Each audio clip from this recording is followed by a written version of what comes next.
Hello বন্ধুরা, সবাই কেমন আছো? আশা করছি খুব ভালো আছো এবং সুস্থ আছো। আমি পিয়া চলে এসেছি তোমাদের সাথে আরও একটা নতুন ভ্লগ শেয়ার করে নিতে। আশা করছি যে আজকের ভ্লগটিও তোমাদের খুব ভালো লাগবে। আর ভালো লাগলে লাইক আর সাবস্ক্রাইব করতে একদমই ভুলবে না।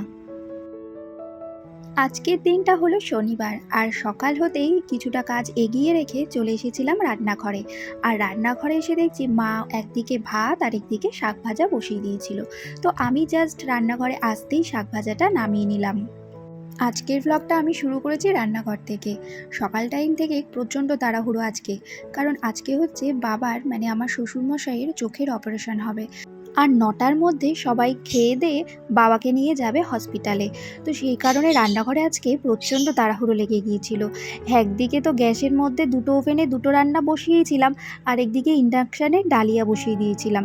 সকালবেলাতে সবাই ভাত আর তরকারি যা রান্না করব সেগুলো খেয়ে যাবে, আর ডালিয়াটা হলো টিফিন বক্সে করে নিয়ে যাবে, হসপিটালে গিয়ে বসে বসে খেয়ে নেবে। তো দেখো ওখানে ভাতটা নামিয়ে এসেছি, আরেকদিকে এখন মিক্সিতে একটুখানি মশলা পেস্ট করে নিলাম। আজকে রান্না করছি হচ্ছে সয়াবিন, পটল আর আলু দিয়ে তরকারি। যেহেতু বেরোনোর তাড়াহুড়ো রয়েছে, তো মা বলল যে বেশি কিছু রান্না করার আর দরকার নেই, যদি রাতের বেলায় কিছু লাগে তখন দেখে নেব। এখন আপাতত শাক ভাজা আর সয়াবিনের তরকারি দিয়ে হয়ে যাবে।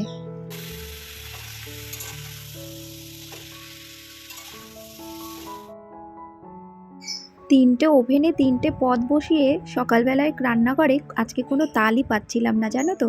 তারপরে যাই হোক, রান্নাটা কমপ্লিট করে নেওয়ার পরেই আজকে রান্নাঘরের কাজগুলো এক এক করে সেরে নিলাম।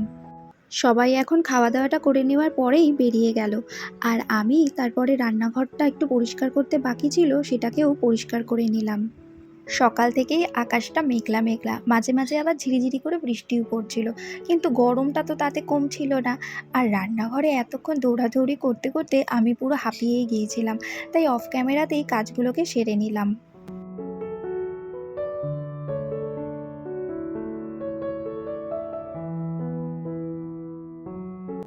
রান্নাঘর থেকে বেরিয়ে ঘরে এসেই জানো তো পাখার নিচে বসে কিছুক্ষণ রেস্ট নিয়ে নিলাম, না হলে আর পাচ্ছিলাম না।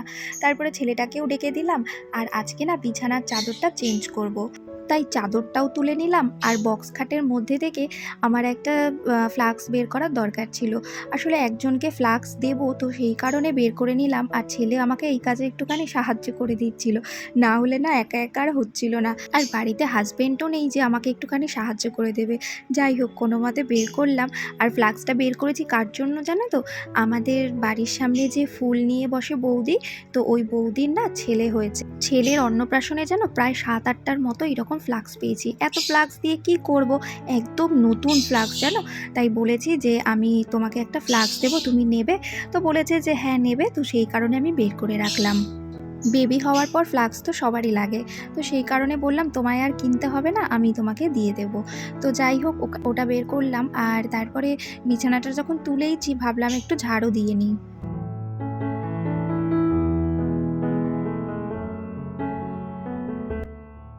ঘুম থেকে ওঠার পর প্রত্যেক হাউসওয়াইফকেই রেলগাড়ির মতো ছুটতে হয় রীতিমতো। রান্না বান্না, ঘরের কাজ, বাচ্চা সামলানো, সংসারের প্রত্যেকটা কাজ করতে করতে আমরা রীতিমতো কিন্তু হাঁপিয়ে উঠি। তবে সকাল থেকে যে কাজগুলো আমরা করতে শুরু করি, সেই সব কাজগুলো করার জন্য মনটাকে কিন্তু সতেজ রাখাটা অনেকটা দরকার। সকাল সকাল ঘুম থেকে উঠলে এমনিতেই আমাদের মন কিন্তু অনেকটা ভালো থাকে, আর বেশ চনমনে থাকে, তাই কাজগুলো করতে আমরা কিন্তু অনেকটা এনার্জি পাই। তবুও প্রত্যেক দিনের এই একই কাজকর্ম করতে করতে দেখবে আমাদের কিন্তু মাঝে মধ্যে একঘেয়েমি একটা ভাব চলে আসে। তখন মনে হয় যে না, একটুখানি কোথাও বেরিয়ে আসি। আমাদের কিন্তু বাইরে বেরোনোটা খুবই দরকার, মনটাকে ফ্রেশ করার জন্য আর ভালো করার জন্য। যারা অবশ্য ঘরের চার দেওয়ালের মধ্যে সবসময় থাকো, তাদেরকেও কিন্তু পজিটিভ থাকাটা খুবই দরকার।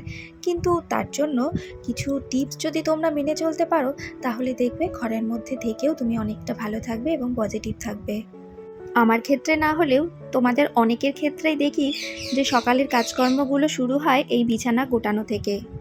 সকালবেলায় ঘুম থেকে ওঠার পর একটা সুন্দর পরিপাটি বিছানা কিন্তু আমাদের মনটাকে অনেকটা ভালো করে দিতে সাহায্য করে।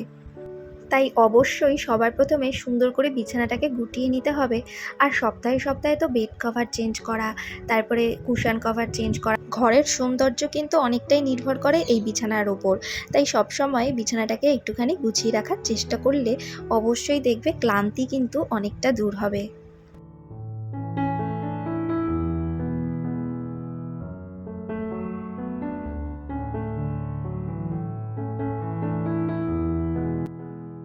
তো এইদিকে বিছানাটা আমার গোটানো হয়ে গেছে, আর এখন ঘরের যে কাজগুলো রয়েছে সেগুলোকে আস্তে আস্তে করে সেরে নেব।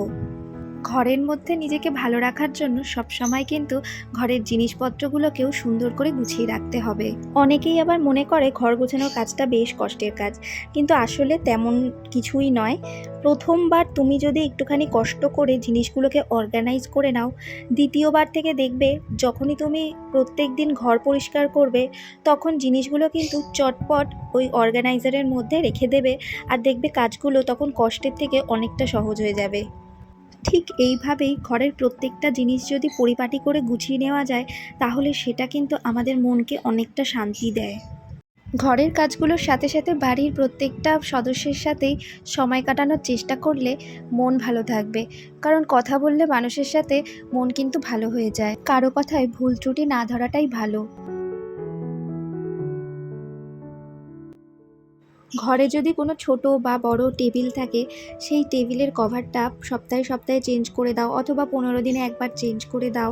বাইরে থেকে কেনা অথবা নিজের হাতের বানানো কোনো জিনিস যদি থাকে, তো সেই জিনিসগুলো এই টেবিলের ওপর সাজিয়ে গুছিয়ে রাখো, দেখবে ঘরটা অনেকটা কিন্তু আকর্ষণীয় হয়ে উঠবে।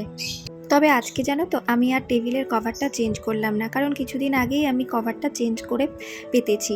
তো সেই কারণে জাস্ট পরিষ্কার করে মুছে নিলাম টেবিলটা একবার।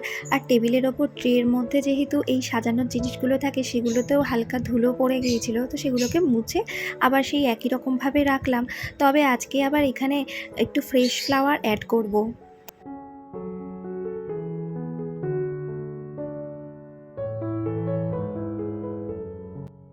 মাঝে মাঝেই জানো তো, আমি এইরকম কাচের বাটিতে জল দিয়ে তার মধ্যে গাছ থেকে ফুল তুলে এনে এইভাবে জলের মধ্যে দিয়ে দিই, আর সেটা দেখতে এত ভালো লাগে। হয়তো কখনো টেবিলের ওপর রাখি বা ঘরের কোনো কর্নারে রেখে দিই। তো আমার ভীষণ ভালো লাগে জানো তো, এগুলো দেখলে পরে না মনটা অনেকটা পজিটিভ হয়ে যায়।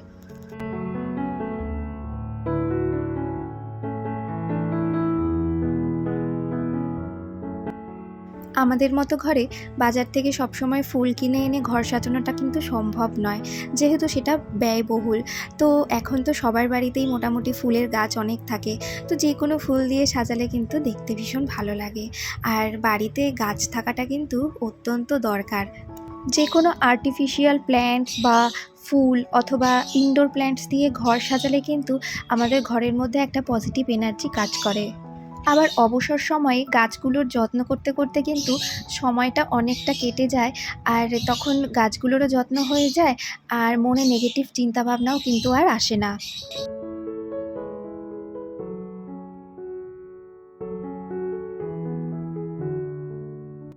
ঘরের এই কাজগুলো করতে করতে জানো তো, আকাশটা এমন অন্ধকার হয়ে এলো, দৌড়ে ছুটে এলাম এই উপরের ছাদে জামা কাপড় কটা তুলে নিতে। আজ বাড়িতে যেহেতু কেউ নেই, তো সেই কারণে সব দিকটা আমাকেই সামলাতে হয়েছিল। তো বাবা মায়ের জামা কাপড় যা কিছু ছিল সব এই উপরের ছাদেই মেলা ছিল, সেগুলোকে আমি তুলে নিয়ে গেলাম। তারপরেই নেমে পড়লো ঝমঝম করে বৃষ্টি।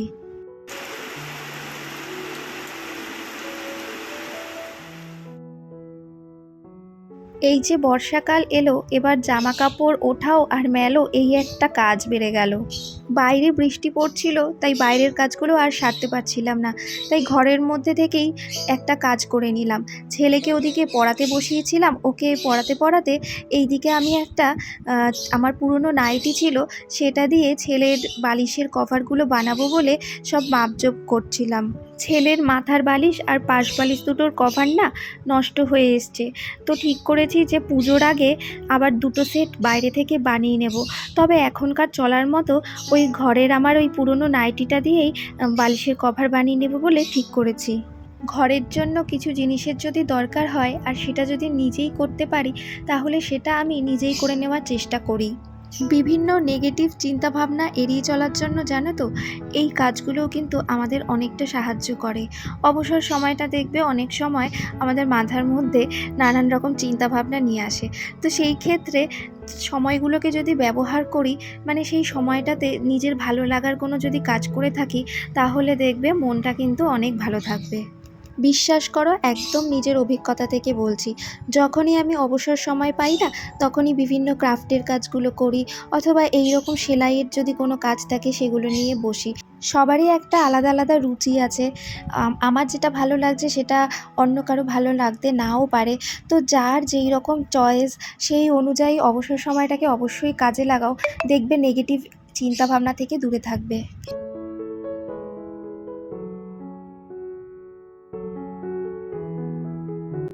কভারটা কেমন বানিয়েছি বন্ধুরা জানিও অবশ্যই। তবে শুধুমাত্র মাথার বালিশেরটাই বানিয়েছি, পাশ বালিশ দুটোর বানানোর এখন আর সময় নেই, কারণ কাজ এখনও একটু বাইরে বাকি রয়েছে। তো ঘরটাকে মুছে নেওয়ার পর বালতিটা ছিল, বালতির জলটা সেই ফেলে দিলাম, আর তারপরে ওদেরকেও পরিষ্কার করার দরকার ছিল, তো ওদেরকেও পরিষ্কার করে নিলাম। বৃষ্টির জন্য বাইরের এই কাজগুলো করতে পারছিলাম না, এখন থেমে গেছে, তাই কাজগুলোকে সেরে নিলাম। তো এরপরে যাই হোক স্নানটা সেরে আসবো। ঘরের সমস্ত কাজের মাঝে নিজের যত্ন নিতে কিন্তু কেউ ভুলো না। সারাদিন কাজকর্ম করেই গেলে অথচ নিজের যত্ন নিলে না, তখন দেখবে মেজাজ খিটখিটে হয়ে যায়। তাই অবশ্যই নিজের যত্নটা নিও আর ভালো থেকো। ঠাকুর ঘরে কিন্তু পজিটিভ এনার্জি কাজ করে, তাই অবশ্যই যদি কারো ভালো লাগে, অবশ্যই ঠাকুরের সামনে বসে কিছুক্ষণ থাকবে, দেখবে মনটা ভালো হয়ে যাবে। তো বন্ধুরা, আমার এই ছোটো ছোটো টিপসগুলো তোমাদের কিন্তু অনেকটা সাহায্য করবে সারা দিনটাকে পজিটিভ করে তোলার জন্য। ভিডিওটি কেমন লাগলো সেটা অবশ্যই তোমরা জানিও, হেল্পফুল হলো কি না সেটা জানিও কমেন্ট করে। আর ভিডিওটা এখানেই এবার শেষ করে দেব। আবার তোমাদের সাথে দেখা হচ্ছে নতুন আরও একটা ভিডিওর সাথে খুব তাড়াতাড়ি। ততক্ষণ সবাই খুব ভালো থেকো এবং সুস্থ থেকো।